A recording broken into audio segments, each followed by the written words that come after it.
That right there was an example of what the ships look like on planet Nibiru.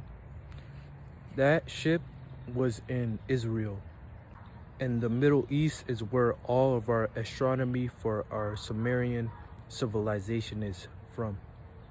And I'm not surprised that the ships were over there. There's lots of ships in the air just waiting.